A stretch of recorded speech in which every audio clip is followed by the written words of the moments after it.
ஒவ்வொரு வரியில் தலைவர் அவர்களை நான் அழைப்பதுண்டு.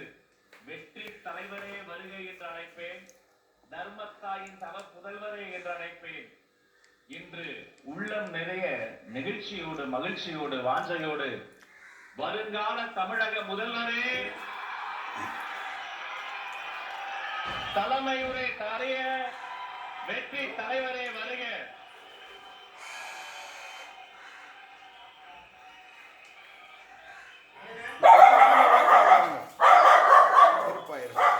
கூட்டத்துல வேட்பாளர்களை அறிமுகப்படுத்துற கூட்டம் அப்படின்னு சொன்னாங்க.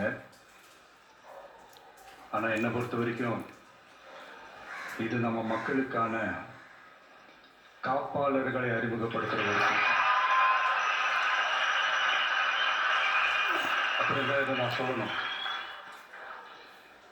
நம்ம கட்சிக்காரங்களுக்கு தேர்தலை ஃபேஸ் பண்ண எக்ஸ்பீரியன்ஸ் எல்லாம் இல்லை அப்படி இப்படின்னு சொல்லுவாங்க. நம்மளுடைய வேட்பாளர்கள் எல்லாருமே ரொம்ப சாதாரணமான குடும்பத்திலிருந்து வந்திருக்கிறாங்க. அவங்க பின்னாடி பெரிய பேக்ரவுண்ட்லாம் இல்லை அப்படி இப்படின்னு சொல்லுவாங்க. நான் அவங்க எல்லாருக்கும் ஒன்று சொல்கிறேன், ஒரு எம்எல்ஏனா எப்படி இருக்கணும்னு நான் சொல்கிறேன். ஒரு எம்எல்ஏன்றது சும்மா அனுபவத்தை வச்சுக்கிட்டு கொள்ளை அடிக்கிறவங்களால இருக்கக்கூடாது.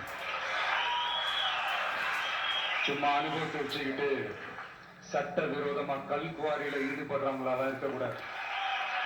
சும்மா அனுபவத்தை வச்சுக்கிட்டு கேள்வி கேட்கிற பிரஸ் ரிப்போர்ட்டர்ஸ் தாறுமாறா தாக்குறவங்களால இருக்கக்கூடாது.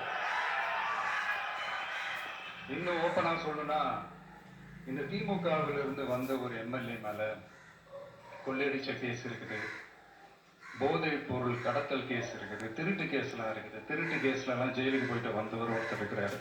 நீங்க கூட யோசிக்கலாம், அவர் யாரு அப்படின்னு நீங்க யோசிக்கலாம். அந்த எம்எல்ஏ யாருன்னு உங்களுக்கு யோசிக்க தோணும். இன்னொரு க்ளூ வேணாம் நான் தரேன். அந்த திருட்டு கேஸ்ல உள்ள போயிட்டு வந்தவரை யாருக்கு எதிராக இந்த திமுக தேர்தலில் நிக்க வச்சாங்க தெரியுமா? இன்னைக்கு அவங்க கூட்டணியிலேயே மூச்சுக்கு 300 தடவை முட்டு கொடுக்கிற ஒரு மிகப்பெரிய ஒரு தலைவருக்கு எதிராக. அந்த தலைவரை தோக்கடிக்கணும்னு தான் 1996ல அவருக்கு ஆப்போசிட்டா இந்த எம்எல்ஏவை நிக்க வச்சாங்க. மரியாதை நிமித்தமா அந்த தலைவர் பேருங்க நான் சொல்ல வேணாம்னு நினைக்கிறேன். ஸோ இப்படியெல்லாம் இருக்கிறாங்க எம்எல்ஏஸ், நான் லிஸ்ட் போட்டு சொன்ன மாதிரி. ஆனா எம்எல்ஏஸ்னா சும்மா இல்லை, ஒரு தொகுதிக்கான அந்த மக்களுக்கான எல்லை காப்பாளர்கள். அப்படி இருக்கணும். களத்துல மக்களோட மக்களா நிக்கிற மாதிரி ஆளுங்களை தான் நான் செலக்ட் பண்ணியிருக்கிறேன். நான் எல்லா இடத்துலையும் எல்லா நேரத்திலும் ஒரே நேரத்துல நான் போய் நிக்க முடியாது இல்லையா? அதனால என் சார்பா என்னோட பிரதிநிதிகளா நானே பார்த்து என்னுடைய வேட்பாளர்களை செலக்ட் பண்ணியிருக்கிறேன். நம்மளுடைய அக்கா, நம்மளுடைய தங்கை, நம்மளுடைய அண்ணா, தம்பி அப்படின்னு சொல்லி நம்மளுடைய வேட்பாளர்களை செலக்ட் பண்ணி இன்னைக்கு உங்க முன்னாடி நான் ஒப்படைக்கிறேன். மக்களே, அவங்களை எம்எல்ஏ ஆக்க வேண்டியது உங்களுடைய பொறுப்பு.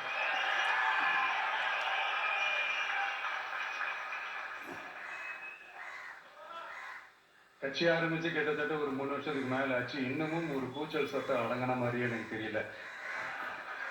விஜய்க்கெல்லாம் என்னப்பா செல்வாக்கு இருக்குது, கூட்டத்தை வச்சு சொல்றீங்களா? அதெல்லாம் வேடிக்கை பார்க்கப்படுற கூட்டம்ப்பா. கூட்டம் வந்துட்டா உடனே ஒரு பெரிய ஆளா? கூட்டம் ஓட்டா மாறிடுமா, ஓட்டு சீட்டா மாறிடுமா, அதெல்லாம் எப்படி மாறும்? அதெல்லாம் மாறாது. இப்படி வன்மத்துல கேள்வி கேட்கிறவங்களுக்கு நான் ஒண்ணு சொல்றேன். சிரிக்கிற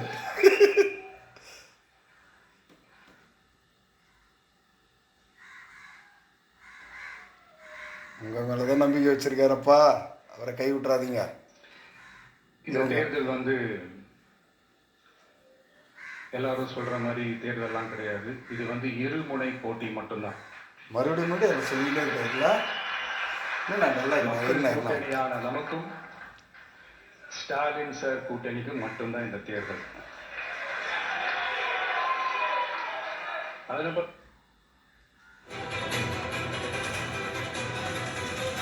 சேனல்காரன் எவ்வளோ மோசமானவன் பாருன்னா, சேனல் 18 கட் பண்ணுறான் பாரு.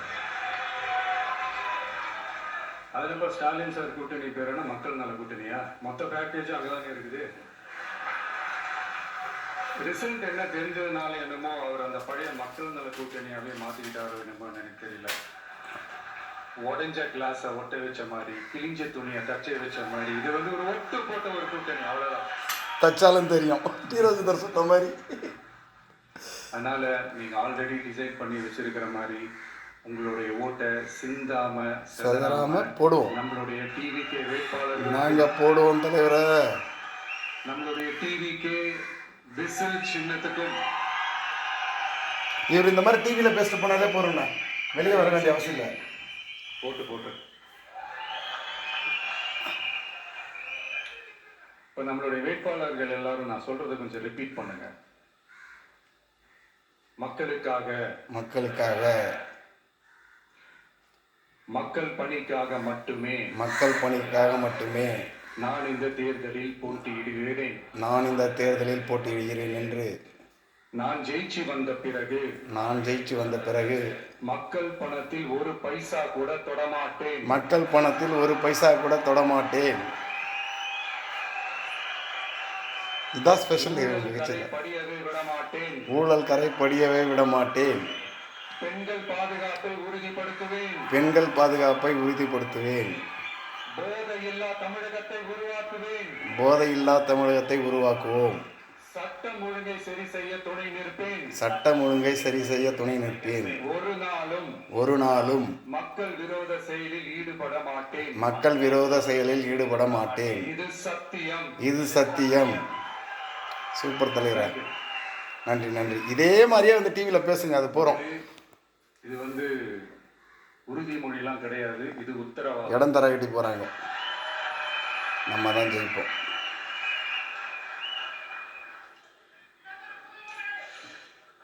இந்த தேர்தல் பாமரர்களுக்கும் அதிகார மமதை கொண்ட ஒரு குடும்பத்திற்கு சேவகம் செய்யும் அடிமைகளுக்கும் நடக்கிற தேர்தல். ஏழைகளுக்கும் ஏமாற்று பேர்வழிகளுக்கும் நடக்கிற தேர்தல்.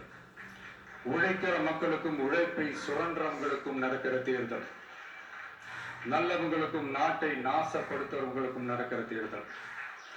மக்கள் பணத்தை சுரண்டும் ஊழல் லஞ்சத்தை ஒழிக்க வந்தவங்களுக்கும் ஊழல்லையே ஊறி போனவங்களுக்கும் நடக்கிற தேர்தல். மக்கள் சக்திக்கும் மக்கள் விரோத சக்திக்கும் நடக்கிற தேர்தல். சுருக்கமா சொல்லணும்னா டிவிகேவுக்கும் டிஎம்கேவுக்கும் நடக்கிற தேர்தல். Super super. இந்த விஜய்க்கும் ஸ்டாலின் சாருக்கும் நடக்கிற ஆரோக்கியமான ஜனநாயக போட்டிக்கான ஒரு தேர்தல். இப்படி இந்த தேர்தல் இருக்கிறதுனால நம்ம கட்சி வேட்பாளர்களை தமிழ்நாட்டோட ஒவ்வொரு சாமானிய குடும்பத்து தோழர்களா இருக்கிற மாதிரி தான் நான் செலக்ட் பண்ணியிருக்கிறேன்.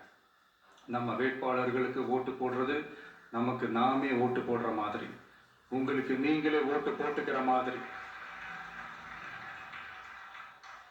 மன்னராட்சி கிட்ட இருந்து மக்களாட்சி மீட்கிறதுக்கு நான் வேற, நம்ம வேட்பாளர்கள் வேறெல்லாம் இல்லை. நான் எப்படி உங்க வீட்டுல குடும்பத்துல ஒருத்தனும், அதே மாதிரிதான் நம்ம வேட்பாளர்கள் ஒருத்தர். அதனால நம்ம வேட்பாளர்களை எம்எல்ஏ ஆக்குறது உங்க ஒவ்வொருத்தர் வீட்லயும் ஒரு எம்எல்ஏ இருக்கிற மாதிரி. இத இதயத்தில் உங்கள் விஜய் இல்லந்தோறும் நம்ம எம்எல்ஏன்னு கூட சொல்லலாம்.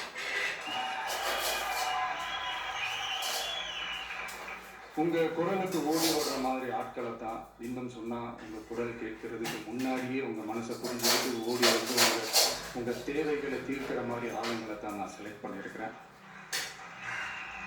உங்களை நம்பி எல்லாத்தையும் விட்டுட்டு நான் எப்படி வந்தேனோ அப்படித்தான் உங்களை நம்பி நம்ம வேட்பாளர்களையும் ஒப்படைக்கிறேன். தமிழ்நாட்டில் இருக்கிற 234 தொகுதியிலையும் நம்ம வேட்பாளர்கள் தான் எம்எல்ஏ ஆனாங்கன்ற செய்தி மே 4ஆம் தேதி உலக சாதனை செய்தியா இருக்கணும். மக்களே, உங்களை நம்பி அரசியலுக்கு உங்களுக்காக நீதி கேட்க வந்த உங்க விஜய்க்கு இழைக்கப்படுற அநீதிக்கு எதிராக அதிகாரத்தின் துணையோடு உங்களுக்கான நமக்கான நீதியை வென்றெடுக்க எங்க எல்லாருக்கும் நம்ம தமிழ்நாட்டோட எதிர்காலத்துக்காக ஒரே ஒரு வாய்ப்பு கொடுங்க.